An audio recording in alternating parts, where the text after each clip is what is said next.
7 dicas importantes para todos os pregadores. Por que é importante para os pregadores? Que o foco desse assunto aqui é só sobre, na hora de pregar, o que é importante pensar antes, durante e depois. Tem algumas dicas aqui, tem a ver com a preparação antes da pregação. Tem algumas dicas aqui que tem a ver com enquanto eu estou pregando. E tem algumas dicas aqui que tem a ver com depois que eu preguei.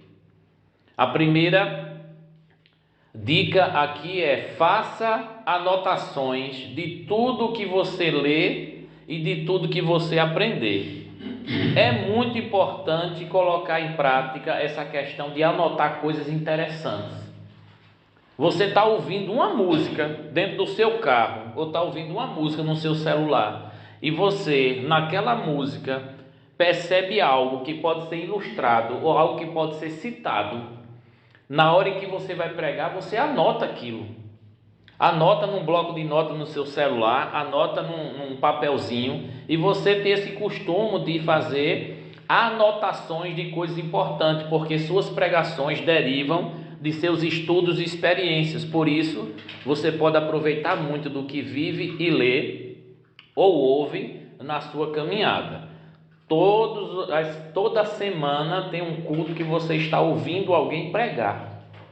E quando essa pessoa está pregando, ela está falando um monte de coisas interessantes que você pode anotar. E além de você fazer anotação na própria Bíblia, ao lado do texto que foi o texto base, você pode ter o seu caderninho de anotações de coisas interessantes.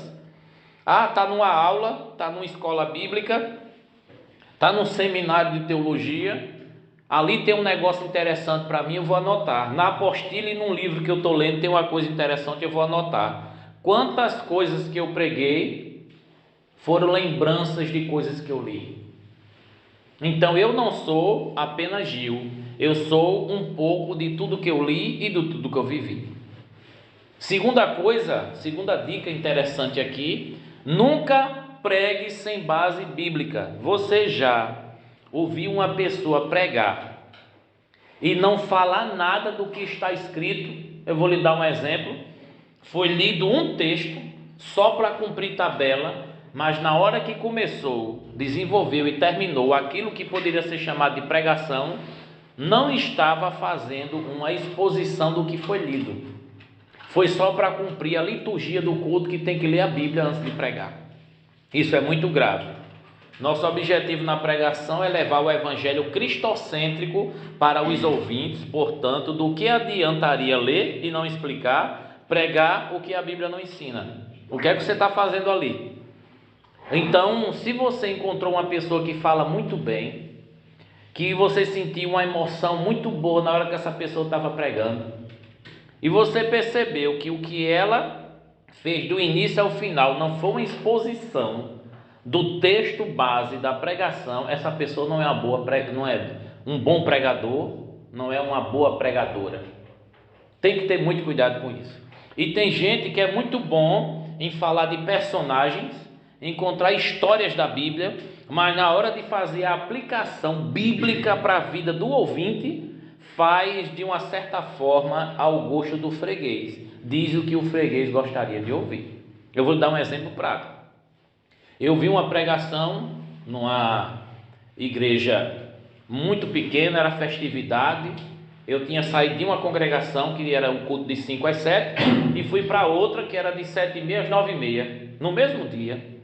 E aí eu percebi que 9h, 9h30, já terminando aquela festividade, o camarada pregando no texto de Esdras, depois foi para Neemias, fez uma exposição histórica muito boa, fez uma aplicação, vamos dizer assim, quase que feliz, a não ser que ele disse: percebeu que a embarcação inimiga quebrou, percebeu que aquilo que eles estavam intentando contra o povo de Israel acabou virando contra eles. Então eu vou dizer algo da parte de Deus para vocês nesse momento. Aí eu me preparei.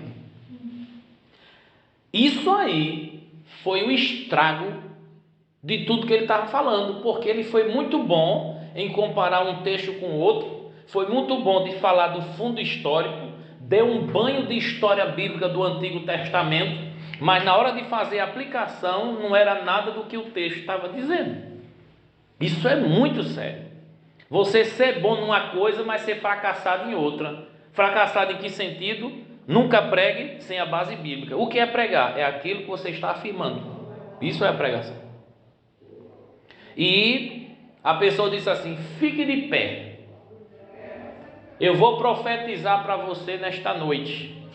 E quando disse que ia profetizar, disse assim: aquelas pessoas que são contra você na sua casa, aquelas pessoas que são contra você, aquelas pessoas que são contra você no trabalho, aquelas pessoas que são contra você dentro da igreja, Deus vai arrebentar pelo meio, vai quebrar tudinho. Quem crê nisso fica de pé e dá glória. Quem crê nisso fica de pé e dá glória. Aí eu não fiquei. Aí o irmão que me convidou, que era diácono, disse assim: Gil, tu não vai ficar em pé não? Tu não crê que é Deus que está falando isso? Eu disse: não creio que é Deus que está falando. Mas o cara não usou a Bíblia. Eu disse: ele usou a Bíblia, mas usou de forma errada. E se você conhece ele, me chama para a gente conversar no final, para eu poder dizer para ele que ele foi muito atrevido em colocar na boca de Deus o que Deus não mandaria dizer. E eu tenho a base para isso. Qual é a base? Deus, ele não promete matar as pessoas só porque elas são contra o crente. Deus não promete matar e arrebentar pelo meio. Uma pessoa é contra mim, isso é bíblico. Eu vou sofrer perseguição. Eu vou passar por aflições. Então ali deveria ser ensinado a deixar com Deus qualquer tipo de movimento contra a gente, e não ficar orando pedindo que Deus mate e arrebente pelo meio, como fez com toda aquela embarcação. Então às vezes acontece de um profeta dizer que caia fogo do céu e consuma, que venha uma ursa e te devore, e tem gente que quer vivenciar isso, que é uma coisa do Antigo Testamento e é inédito. É uma coisa exclusiva, um momento exclusivo na história. Não é toda hora que o mar vermelho vai se abrir. Então não é toda hora que vai descer fogo e saraiva do céu e os piolhos vão comer todo mundo. As pessoas não sabem fazer a aplicação. E é sobre essa aplicação, sobre essa extração que a gente vai desenvolver melhor nessa continuidade de prática de pregação. Terceiro, tenha certeza que você fez a interpretação certa do texto. Isso aqui é muito importante. Como é que eu tenho certeza que o que eu entendi é realmente o que o texto está dizendo? E quando eu estou citando vários textos da Bíblia, como é que eu sei que esses textos realmente têm uma ligação? Será que eu sou o único que estou fazendo ligação com esse texto e com aquele? Como o irmão estava falando, pregaram no Vale de Ossos Secos lá de Ezequiel e depois citaram como exemplo lá João, o capítulo 11, que fala da ressurreição de Lázaro. Até que ponto esses textos têm uma conexão? Teria que ser assim, o poder de reviver. Um foi Deus trazendo a vida para um povo que estava perdido, de forma metafórica, e o outro, literalmente, Deus estava trazendo a vida de um homem que já estava morto há 4 dias. Será que tem essa ligação? Então há uma necessidade de você atentar para essa terceira dica. Uma das piores coisas na arte de pregar é não ter a certeza do que o texto realmente diz. Analise bem o texto e busque material teológico auxiliar sobre o sentido correto do que realmente o autor estava pensando quando escreveu o texto. Pode acontecer de você escolher um ótimo texto base para pegar, mas sua exposição ser longe do que o texto diz. Tem gente que é bom na escolha do tema, tem gente que é bom na introdução, introduz muito bem, eu vou falar sobre isso, aí ilustra, faz uma aplicação do fundo histórico, faz classificação de termos, explicando tal, mas na hora de fazer a aplicação argumentativa que os tópicos exigem, desarruma tudo, bagunça tudo, e quem, digamos, foi Isaías, digamos que foi Moisés, aí está lá Isaías e Moisés olhando, meu Deus, não tem nada a ver com o que eu queria dizer nesse texto, eles olhando lá de cima, não é? Rindo de mim e de você se a gente for por essa linha. O cuidado com a interpretação do texto tem muito a ver com a maturidade cristã. Você tem que tomar um rumo quando você quer ser pregador. Se você quer agradar a Deus ou se você quer agradar o povo. Porque não dá para agradar os dois. Porque o povo quer outra coisa. Você vai perceber um mínimo de pessoas dizendo: eu quero saber o que realmente esse texto diz, mesmo que doa em mim. Eu quero saber esta verdade. Mas tem gente não que vai para a congregação, para o culto, pensando de forma terapêutica. Eu estou sentindo uma dor, eu quero sentir um alívio. Eu estou doente, eu quero a cura. Eu estou com um problema, eu quero solução. Então está basicamente indo em busca de uma moleta. Então as pessoas na época do Antigo Testamento e do Novo Testamento se reuniam para aprender a lei, para conhecer o Evangelho. Tanto no templo, na tenda da congregação ou nas sinagogas, o povo se reunia para aprender. Hoje, homem, deixe de enrolar e entregue logo a bênção. Jogue bola de fogo, chave e mande vitória para esse lado de cá, que é o que eu estou precisando. É um povo que está desesperadamente buscando ver para crer. Está muito longe da bem-aventurança que Jesus disse. Jesus disse: bem-aventurado o que não viu e creu. 4. Compare seus estudos com outros estudiosos da Bíblia. Olha, eu me identifico, admiro, sei que essa pessoa ensina bem, prega bem de acordo com as Escrituras. Então, quando eu estiver pregando em um texto, eu vou lá consultar essa pessoa, que é uma referência para mim, para saber se o que eu estou afirmando aqui tem a ver com o que essa pessoa já pregou, já ensinou. Isso ajuda também você ter Bíblia de estudo, ter comentário bíblico, livro de teologia bíblica, de teologia sistemática, ajuda bastante você ter um norte naquilo que você tem que falar. Ter alguns pregadores e teólogos como referência é muito bom, mas tem seus perigos também. Cuidado para não idolatrar ou virar papagaio de outros pregadores. Imitar o exemplo de vida não é ser uma xerox de alguém. Sim ou não? Tenha a sua própria personalidade bem resolvida e aprenda também com os outros pregadores que têm doutrinas um pouco diferentes da sua linha teológica nos assuntos secundários da fé. Eu escuto só pregador que é coerente com a minha linha teológica? Não, eu escuto outros. Porque estudar não só pertence a um grupo de uma linha. Todos estudam e eles têm os seus argumentos porque que eles chegaram a essa conclusão. Eu gosto de ouvir debates porque tem os argumentos, cada um e tal, mas eu sei se aquele argumento ele se sustenta. Eu sei como analisar um argumento, se ele se sustenta ou não.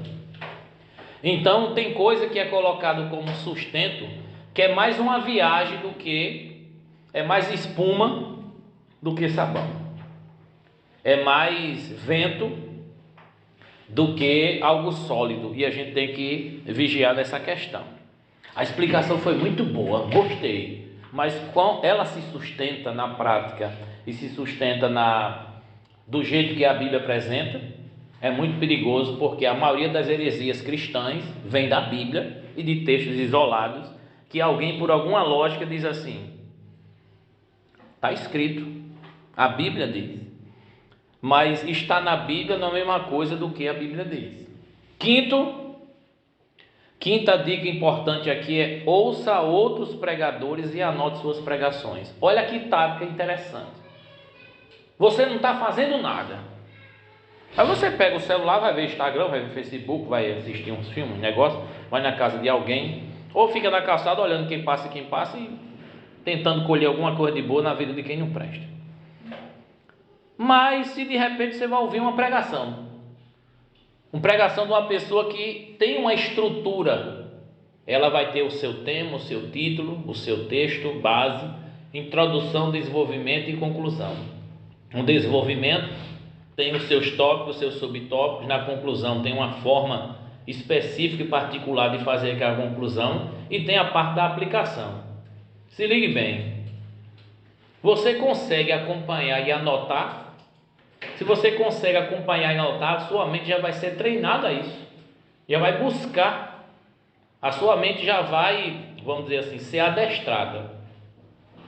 Você percebe que quem pensa rápido, fala rápido, quem pensa lento, fala também lento. Quem pensa desorganizado também prega desorganizado. E quem pensa de forma organizada também vai pregar de forma desorganizada. Sexta dica importante para todos os pregadores, tanto faz ser iniciante como aquele que já vem no caminho. Tenha livros de homilética em casa. Olha, eu tenho 2 apostilas que o professor fez no seminário que está me ajudando muito. De início vai ajudar, mas vai chegar um tempo em que você vai perceber que o que está na apostila ainda é pouco para o seu desafio e para aquilo que você precisa mais. Então você quer ser um bom orador, um bom pregador, no nível de conferência internacional, que eu sei que alguns aqui já estão quase nesse nível. Então, ouvir pregações e anotar, é o sexto, né? Bons livros de homilética são fundamentais para todo estudante da Bíblia e pregadores. Além de aprender a estrutura ou a estruturar um sermão, você também terá ótimas dicas de como iniciar, desenvolver e concluir suas mensagens. Eu tinha em casa, já vendi para alguns alunos, eu acho que uns 25, perto disso, só livro de homilética. Aí, como todo ano eu separo uns 50 livros mais ou menos para estar passando para os alunos. Ainda tem aluno que gosta de ler, graças a Deus, e gosta de estudar, né? Aí eu passo. Mas eu comparava esses livros e eu percebia que eles falavam sobre aquilo que a gente mencionou no mês passado.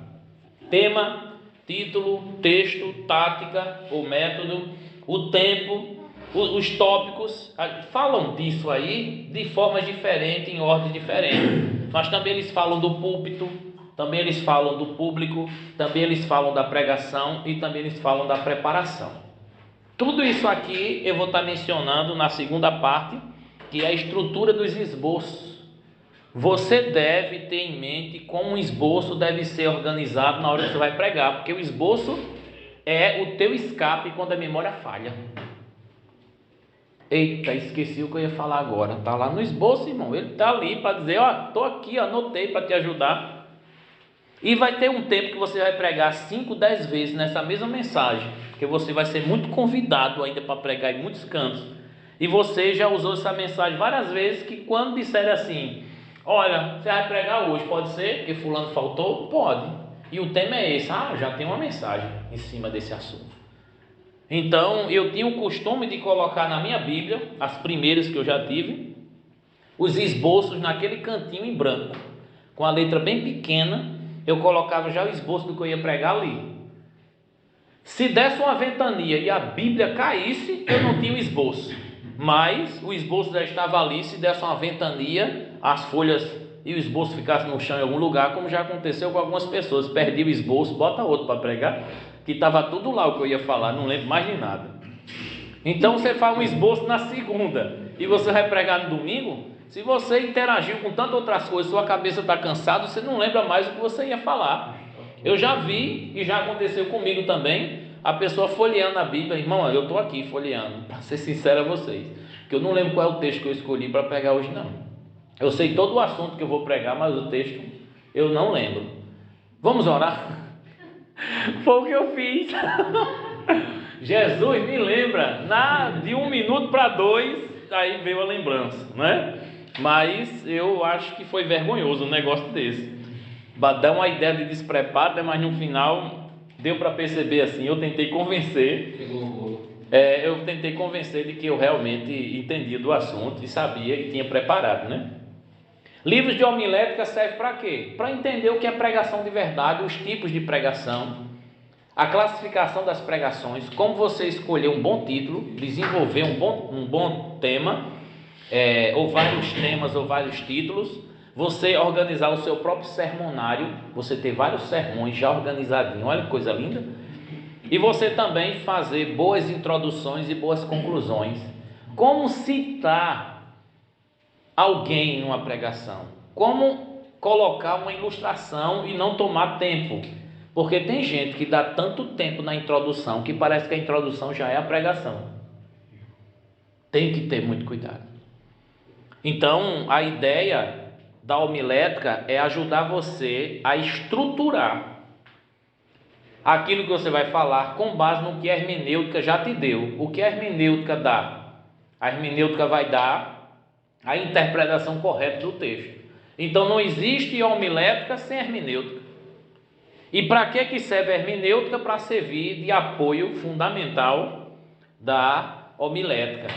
Que uma trabalha a interpretação, a outra trabalha a exposição bíblica. É muito importante. E a gente tem essa matéria aqui, hermenêutica 1 e hermenêutica 2. Sétima dica para a gente encerrar essa parte: monte um sermonário e monte sua biblioteca. Quantos livros você tem bíblico, fora a Bíblia? Em média? 10. Bíblia, bíblico, 5. Livros, mais ou menos? 80. Humilde o rapaz. Diga aí, Wellington, mais ou menos. 2. Diga aí, irmão. Físico. Físico Eu não tenho. Não tem. Só tenho. Tudo bem. 2. Tudo bem. E aí?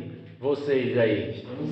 Uns 15. Diga aí. Uns 5. Aí você vai dizer assim: tudo que eu quero daqui para frente, para servir de consulta, de base, eu tenho na biblioteca. Existem muitos livros em PDF, existe muito livro e sites que eu posso colocar na mesma hora e ter a coisa muito prontinha. Uma coisa é você procurar o que não sabe, onde vai achar. Outra coisa é você saber que tem um material e o assunto que vai estar lá. É muito diferente. A pessoa que lê, ela tem uma mente muito expandida. Ela tem uma mente muito esclarecida, um raciocínio muito bem resolvido. A pessoa que não lê, até o que ela vai ler, ela tem dificuldade de entender. Na primeira leitura vai ter que ler 2, 3 vezes, porque não tem o hábito de ler. É o ferrugem comendo a mente. É o demônio, irmão. Sermonário é diferente de biblioteca, né? Se quiser ligar um pouquinho para Seminário ou sermonário é o quê? Sermonário é vários sermões organizados por tema, vários sermões organizados até por tipo. Se é um sermão temático, se é um sermão expositivo, bibliográfico, se é um sermão textual, evangelístico, doutrinário e assim sucessivamente. Então, um bom pregador que se preza tem um livro ou caderno seu de pregações, além de uma boa biblioteca teológica para servir de material de trabalho. Tem coisas que aprendemos orando, outras teremos que agir. A visão cristã é feita de oração e ação. Infeliz do homem que viu um livro em tal lugar, sabia que ia precisar, e quando percebeu que a hora de precisar chegou e o livro não vai estar lá, então vai ter que... Você tem esse livro, muita gente, semanalmente, muita gente vai estar... acontece comigo, né? Gil, você tem esse livro? Gil, tu já ouviu falar desse livro? Esse livro é bom porque não quer fazer uma compra com, vamos dizer assim, com prejuízo depois de não fazer o uso do livro, né? A gente vai encerrar essa parte aqui de 7 dicas importantes para todos os pregadores, e a gente vai trabalhar na estrutura dos esboços para ajudar bastante na próxima atividade de vocês.